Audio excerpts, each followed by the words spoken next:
आज हम लोग एक टॉपिक को देखने जा रहे हैं जो है ऑस्मो रेगुलेशन यानी जल संतुलन। ये उत्सर्जन चैप्टर से संबंधित है। उत्सर्जन चैप्टर में इसका जिक्र कई बार किया गया है। हम लोग देखते हैं कि हम लोग सुबह से लेकर शाम तक अगर अपने जीवन को देखें तो उत्सर्जित पदार्थों के रूप में बहुत सारी चीज़ों को हम लोग अपने शरीर से बाहर निकालते हैं। जैसे शरीर से जैसे गर्मी आया, पसीना निकल रहा है, इसमें भी क्या हो रहा है, वाटर का लॉस हो रहा है, पानी बाहर निकल रहा है। या मलमूत्र के द्वारा भी हम लोग पानी को बाहर निकालते हैं, आंसू के रूप में भी हम लोग पानी को बाहर निकाल रहे हैं। तो क्या हो रहा है कि शरीर में एक तरफ तो पानी पीते हैं और दूसरी तरफ हम लोग पानी का उत्सर्जन कर रहे हैं। तो आखिर इसको संतुलित करने वाले मैकेनिज्म कौन सा है, किस क्रिया के द्वारा कोशिका के अंदर जल का संतुलन होता है और सजीव शरीर के अंदर, क्योंकि मानव ही नहीं बल्कि जो भी सजीव हैं सबों के अंदर कुछ न कुछ मैकेनिज्म है जिसके द्वारा जल और आयन का संतुलन बना रहता है, तभी जाकर वो जीवित रहता है। इसी को हम लोग कहते हैं जल संतुलन।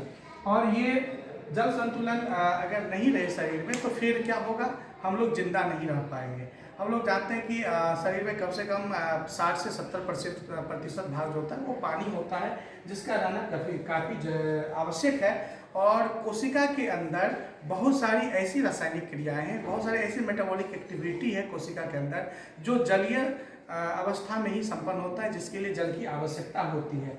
तो इसलिए भी अगर हम लोग देखें तो कोशिका के अंदर जल की मात्रा घटते बढ़ते रहती है और हमारे जो एक्टिविटी है, डेली लाइफ की जो क्रिया है, उसके द्वारा भी पानी का बैलेंस घटते बढ़ते रहता है शरीर के अंदर। तो आखिर ये क्या है जल संतुलन? तो किसी भी जीव शरीर में जल की मात्रा को संतुलित करने की जो क्रिया होती है, जिस क्रिया के द्वारा जल का संतुलन होता है, उसी को हम लोग कहते हैं जल संतुलन या ऑस्मो रेगुलेशन।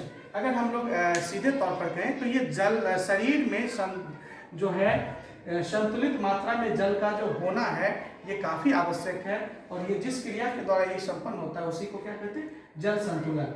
शरीर में जो उत्सर्जन की क्रिया है, जैसे कि हमने कहा कि ये जो त्वचा है उससे पसीना बाहर निकलता है, या फिर मलमूत्र के रूप में भी हम लोग पानी को बाहर निकालते हैं।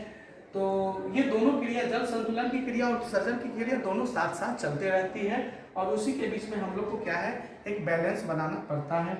जैसे कि मनुष्य का हाइपोथैलेमस होता है, जो ब्रेन का एक पार्ट है हाइपोथैलेमस, वो ऑस्मो रिसेप्टर की तरह काम करता है हाइपोथैलेमस। और ये हमें जैसे प्यास लगी या भूख लगी या और भी क्रिया है जैसे नींद है, तो ये सब क्रिया को क्या करता है, कंट्रोल करता है, कौन, हाइपोथैलेमस।